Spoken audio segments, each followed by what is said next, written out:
سلام سلام فتواتي كم يوعيلكم. أنا سلامية إكزابيري مسكن لما عنتي ما كم تلمود بحدش فيديو متأني أخو لما عنتي زمت أنا لدما كم تلمود أو تأمر وعسل زنينا تأمر وعد ما حمامات مالتيو حمامات دما ببسهم لونه وعلى سيامي كم تتمالي اللي سرح هو فيديو اللي رأخهم مزير أخهم دما تحت لكم عتهم كتريو علىكم كلكم يدلي سلازي نايلو معنتي حجيومت إني أخدما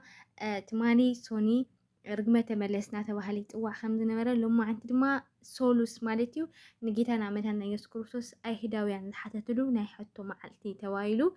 يتقوى مالتيو يا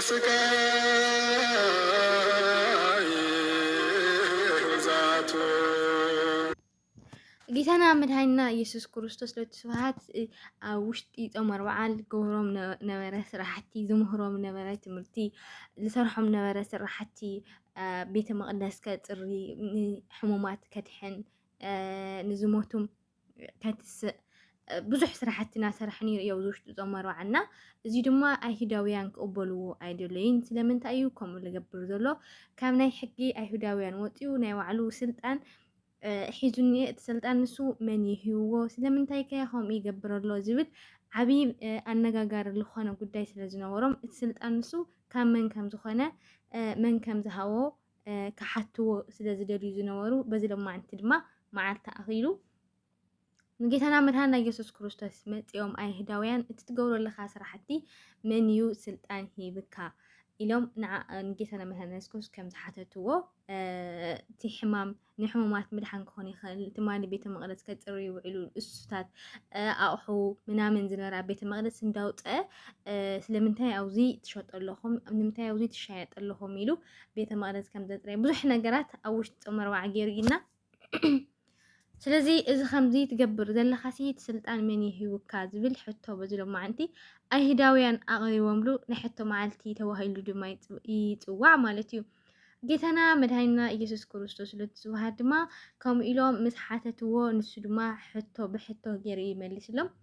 እቲ ሕቶ ንሱ ድማ መጥምቀ ዮሃንስ ካብ ሰማይ ድዩ ወይስ ካብ ምድሪ ዝብል ሕቶ ከም ዝሓተቶም ይነግረና ማለት እዩ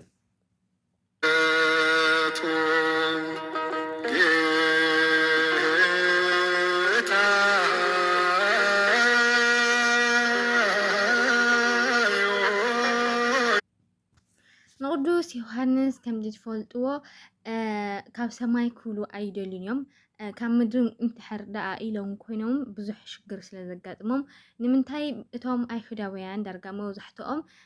ነቢይ እዩ ኢሎም ስለ ዝፅውዕዎ ዝነበሩ ስለ ዝፈትውዎ ስለ ዘኽብርዎ እቲ ዝንበዮ ነበረ ትንቢትም ትኽክል እዩ ኢሎም ስለ ዝኣምንሉ ዝነበሩ ስለዚ ካብ ምድሪ እዩ እንድሕር ደኣ ኢሎም ኮይኖም ምስቲ ህዝቢ ይጋጭ የለው ካብ ስልጣኖም ንክወርዱ ድዩ ወይ ፀገማት ንከጋጥሞም ድዩ ኣቀረባ ይኸውን ኣሎ ማለት እዩ ስለዚ ካብ ሰማይ እዩ እንድሕር ኢሎም ድማ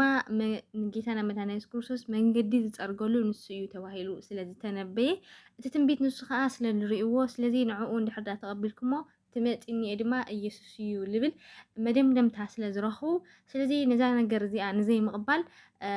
ከም ብሓድሽ ነዚ ሕቶ ናቱ ንክምልሱ ብሓንሳዕ ተኣኪቦም ከመይ ንግበር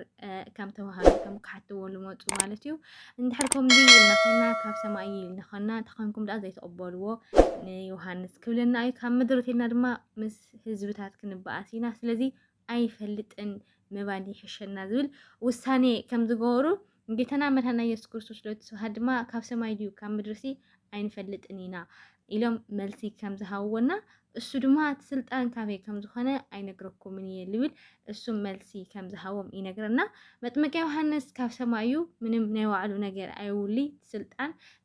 እቲ ትንቢት ካብ ሰማይ ዝተዋህቦ እዩ ብኡ መሰረት ድማ ንጌታና መድሃኒትና ኢየሱስ ክርስቶስ መንገዲ ንኽፀርገሉ ንኸምህር ስብከት ንኽገብር ኩሉ ነገር ሓላፍነት ተዋሂብዎ ዝዋፃእ ነበረ ነቢይ እዩ ማለት እዩ ስለዚ ንዕኡ ንሕዳ ተቐቢሎም ኮይኖም ካልእ ሽግር ስለ ዝመፅእ ንዕኡ ንዘይምቕባል ናይ ጌታና መድሃኒትና ኢየሱስ ክርስቶስ መልሲ ከይረኸቡ ኣይሁዳውያን በዚ ሎማዓንቲ ከይዶም ተመሊሶም ማለት እዩ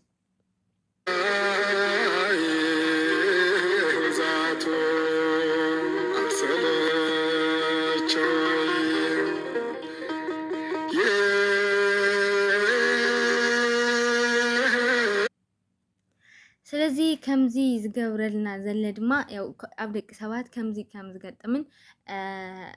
ከም ዘሎን ብኡኡ ዝሓለፈ ነገር ከም ዝኾነን ክንምሃር ከም ዘለናን ሓደ ግዜ ደቂ ሰባት ዝኾነ ነገር ሓቂ እንኦ ነቲ ሓቅን ዘይምቕባል ሓቂ ከይሰምዑ ብድምድምቱ በቃ ደግሞ ድሓን ችግር የብሉን ፀገም የለን ገለ ልብለሉ ኩነታት ኣለና ከምኡ ነገራት ከም ዘጋጥም ናይ ጌታና መድሓኒትና ኢየሱስ ክርስቶስ ዝፍፅመልና ዘሎ ኣብ ደቂ ሰባት ዝግበር ኣብ ደቂ ሰባት ዝበፅሕ ነገራት ኣብኡ ከም ዝበፅሕና ንዓና ትምህርቲ ክኾነና ከም ዘለዎ ንሕና ድማ ከነቅሕ ከም ዘለና ኩሉ ነገር ኣፍቲ ሰብ ዝበፅሕ ስለ ዝወፅሐና ኣብ ሰሙን እዚ ከምዚ እናበለ ነናይ ባዕልቱ ትርጓሚ ረቡዕ ሓሙስ ዓርቢ ቀዳም እናበለ ድማ ነናይ ባዕሉ ስያሜ ነናይ ባዕሉ ትምህርቲ ንዓና ይጠቅም እዩ ንዓና ይኸውን እዩ ለነቶ ቤተክርስትያንና በብሰሙኑ ገይራ ሰሪዓትልና እኒኣ ማለት እዩ ንሕና ድማ ብዝተኻኣለና መጠን ከምዚ ነገራት እንዳፈለጥና እንዳጠየቕና ተኸድና ሰናይ መሲሉ ይስምዐኒ ከመይ እኒኦ ሕማማት ክብለኩም ይደሊ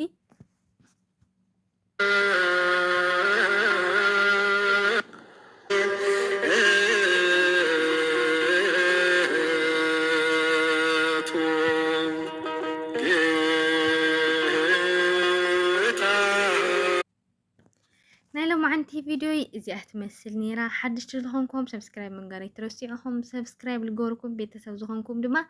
لايك مقبار أي ترسيعهم ناتين مدامات يتأكم يو يخونون عنا عندك سوات طبقوا إلى الحصو أو اشتعاتهم كتسمعوا تخليهم مالتيو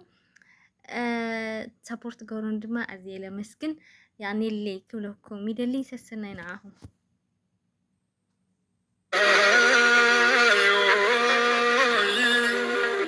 Sky,